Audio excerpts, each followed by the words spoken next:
Di beranda media sosial kita sering banget nih muncul konten-konten owner yang bengong, yang bingung.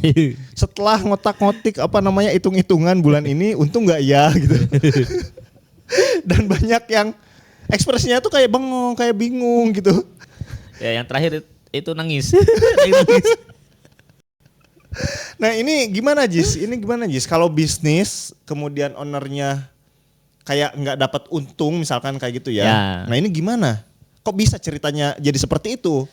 Owner bisnis misalkan. Ya.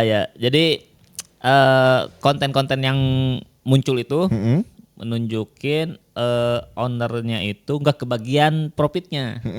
Karena habis si profitnya tuh. Untuk operasional dan sebagainya. Ya. Jadi sisa buat dia tuh cuman sedikit atau misalkan habis nol gitu ya. Dapat hikmahnya doang gitu.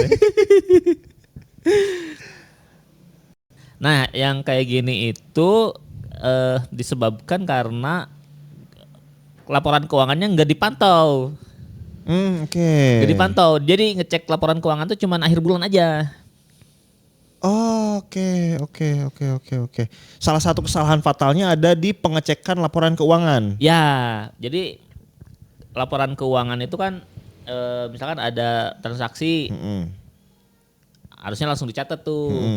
Ada pengeluaran, langsung catat juga. Gitu. Terus misalkan dan yang lainnya lah, ada pemasukan ke pengeluaran dan lain, belanja dan lain-lain. Nah itu kan kelihatan tuh berapa banyak. Nah banyak UMKM yang ngelakuinnya itu direkap di akhir. Direkap di akhir. Nah ini yang salah, direkap di akhir. Tapi kalau catatannya mah setiap hari ada gitu? Ada yang nyatet, ada yang enggak gitu catatannya. Harusnya setiap hari catat gitu ya? Harusnya setiap hari catat. Dan direkapnya bukan nanti pas akhir? Bukan pas akhir, langsung direkap saat itu juga. Oke. Kayak apa ya, kayak bank mungkin gitu ya? Ya. Kan bank itu kan biasanya buka sampai jam 3 tuh.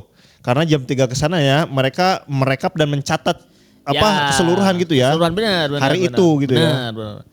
Atau enggak harus real time kayak gitu, misalkan per seminggu sekali rekap, seminggu sekali rekap bisa gitu juga. Oke.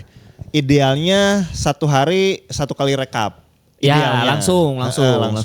Tapi kalau misalkan enggak itu ya berapa hari sekali Jis? 1 minggu? Oh bebas, seminggu bisa, seminggu. Maksimal seminggu menurut kamu? Seminggu lah, masih oke lah. Oke. Jadi nanti ketahuan nih, minggu pertama misalkan kita rekap nih. Oke.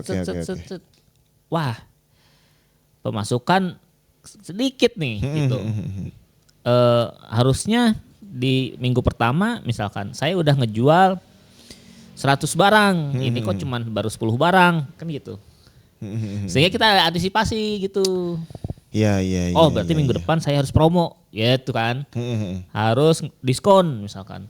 Harus apa nih biar penjualannya nutup minggu ini yang cuman 10 misalkan. Iya. Berarti dibagi 4 lah ya untuk pencatatannya ya. Ya jadi kan 4 kali ngecek tuh kalau seminggu sekali. Iya. Minggu kedua ngecek lagi. Wah mantep nih misalkan orderan melebihi ekspektasi. Ya udah kita catat aja terus gitu. Minggu kita cek lagi gitu. Dan kepantau gitu ya? Kepantau. Nah fungsinya adalah ketika turun kayak tadi orderan cuma sedikit, pengeluarannya banyak misalkan. Nah kita bisa apa ya? Tadi bisa strategi gimana caranya biar ngejualnya banyak gitu. Iya ibaratnya minggu pertama oke, bagus. Minggu keduanya wah turun nih. Kenapa nih? Kita harus ngapain di minggu ketiga gitu ya? Ya gitu. Oke. Selain itu kita juga bisa ngerem pengeluaran. Oke. Contoh misalkan ada rencana nih kita beli ini yuk misalkan alat buat konten misalkan beli kamera misalkan. Lihat dulu nih, pemasukan minggu pertama turun nih. Nah nanti aja beli kameranya misalkan gitu. Jadi soal keputusan belanja jadi bisa disiasati gitu ya? Iya. Keputusan belanja disiasati. Jangan dulu deh. Soalnya ini takut ini nih gitu. Nah yang terjadi di UMKM itu direkapnya itu di akhir cuma sekali. Nah itu kacau. Makanya bengong ya ketika jeblok apa gitu ya, zong ya. Makanya hitung. Wah ternyata bulan ini misalkan rugi atau enggak untung. Ya gimana? Oke. Nggak ada siasat. Nggak ada siasat saat turunnya itu nggak ketahuan. Iya. Kalau di dunia ekonomi kayak negara tuh kalau istilahnya apa ya? Kuartal kayak gitu ya. Ya. Kuartal 1, kuartal 2 sampai kuartal 3 gitu. Ya, dalam 1 tahun tuh ya. Benar. Kayak ada 3 kuartal lah, dibagi 3 lah ibaratnya kayak gitu ya. Ya. Kuartal pertama oke, kuartal kedua tidak bagus, kuartal 3 tidak bagus lagi. Jadi resesi katanya istilahnya gitu ya. Ya gitu benar. Nah, bisnis juga sama nih. Dalam 1 bulan itu jangan ngerekapnya di 1 kali di akhir doang gitu. Dan kalau misalkan direkap di akhir itu kadang ada yang lupa. Misal ada pengeluaran kita beli belanja apa misalkan. Karena nggak dicatat jadi aduh kemarin tuh belanja berapa ya gitu. Iya. Gitu. Ada yang apa nih kok ini kayak hilang 100.000 misalkan nih. Benar. Beli apa nih gitu beli kan. apa ya terus kemarin tuh apa ya tanggal berapa nih belinya ya gitu. Keburu lupa gitu. Iya. Tapi kalau tiap hari itu nggak akan lupa. Seminggu sekali juga masih butuh ini tuh ingatan yang bagus. Iya. Seminggu sekali juga. Ya kalau bisa sih seminggu ya 2 kali lah ya. Seminggu 2 kali lah kalau sibuk lah. Masih cukup oke lah ya. Ya. Masih cukup oke tuh seminggu 2 kali tuh. Terpantau lah seenggaknya tuh. Nah itu. Nah konten-konten ini muncul karena itu kebiasaan pebisnis yang nggak ngerekap harian. Iya. Jadi intinya kalau supaya teman-teman yang jadi owner bisnis nih ya nggak bengong di akhir bulan, ya rekap gitu ya. Rekap. Soalnya banyak banget teman-teman UMKM yang itu ya, yang menyepelekan pencatatan keuangan nih ya. Banyak. Ya kalau dilihat dari banyaknya konten ini gitu ya.